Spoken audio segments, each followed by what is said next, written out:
ही कथा आहे त्यागाची, श्रद्धेची आणि अढळ सामर्थ्याची. ही कथा आहे माता सीतेची. मिथिलेच्या पवित्र भूमीत राजा जनकांच्या शेतात नांगर चालू असताना भूमीतून एक दिव्य कन्या प्रकट झाली. तीच सीता. म्हणूनच तिला भूमिजा असेही म्हणतात. लहानपणापासूनच तिच्या स्वभावात कोमलता, करुणा आणि अपार धैर्य दिसून येत होते. राजा जनकांनी तिच्यासाठी स्वयंवर आयोजित केले. अट एकच, भगवान शिवांचे प्रचंड धनुष्य उचलून प्रत्यंचा चढवणे. अनेक राजे, वीर प्रयत्न करूनही अपयशी ठरले. तेव्हा अयोध्येचा राजकुमार श्रीराम पुढे आले. शांत, संयमी आणि तेजस्वी. त्यांनी सहजतेने धनुष्य उचलले आणि क्षणात ते तुटले. त्या क्षणी सीतेने रामांच्या गळ्यात वरमाला घातली. त्या क्षणापासून त्यांच्या आयुष्याची वाट एकत्र झाली.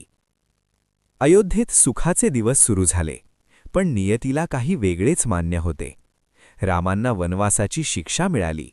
राजसुख, वैभव, ऐश्वर्य सर्व काही मागे सोडून राम वनात जाणार होते. तेव्हा सीतेने ठाम शब्दात सांगितले, जिथे तुम्ही तिथेच मी. राजकुमारी असूनही तिने वनातील कठीण जीवन स्वीकारले. वनातील जीवन शांत होते, पण संकटांनी वेढलेले. एक दिवस सुवर्णमृगाच्या मोहात सीता पडली. राम त्याच्या मागे गेले. त्याचवेळी राक्षसराज रावण साधूच्या वेशात आला. सीतेने लक्ष्मण रेषा ओलांडली आणि रावणाने तिचे अपहरण केले. लंकेतील अशोक वाटिकेत सीता कैद झाली. पण तिचा आत्मविश्वास आणि रामांवरील विश्वास अढळ होता. रावणाने तिला भीती दाखवली, वैभवाचे आमिष दिले, पण सीता डगमगली नाही. तिने सत्य आणि धर्माची बाजू कधीच सोडली नाही. दरम्यान रामांनी सीतेच्या शोधासाठी प्रयत्न सुरू केले. वानरसेनेच्या मदतीने त्यांनी लंकेवर चढाई केली. हनुमान यांनी समुद्र ओलांडून अशोक वाटिकेत जाऊन सीतेला रामांचा संदेश दिला. त्या क्षणी सीतेच्या डोळ्यात आशेचा किरण चमकला. अखेरीस राम आणि रावण यांच्यात महान युद्ध झाले. रामांनी रावणाचा पराभव केला आणि सीतेची मुक्तता झाली.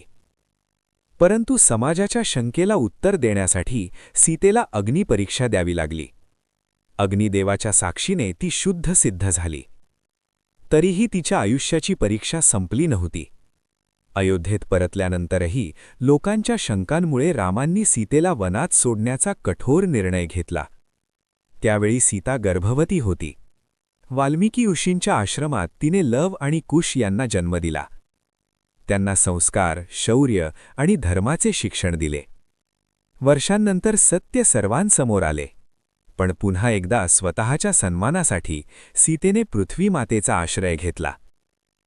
तिने हात जोडून पृथ्वीला विनंती केली, जर मी आयुष्यभर पवित्र आणि निष्ठावंत राहिले असेन तर मला आपल्या कुशीत घ्या. आणि पृथ्वीने आपली कन्या परत स्वीकारली. सीता म्हणजे केवळ एक स्त्री नाही, ती त्यागाचे प्रतीक आहे.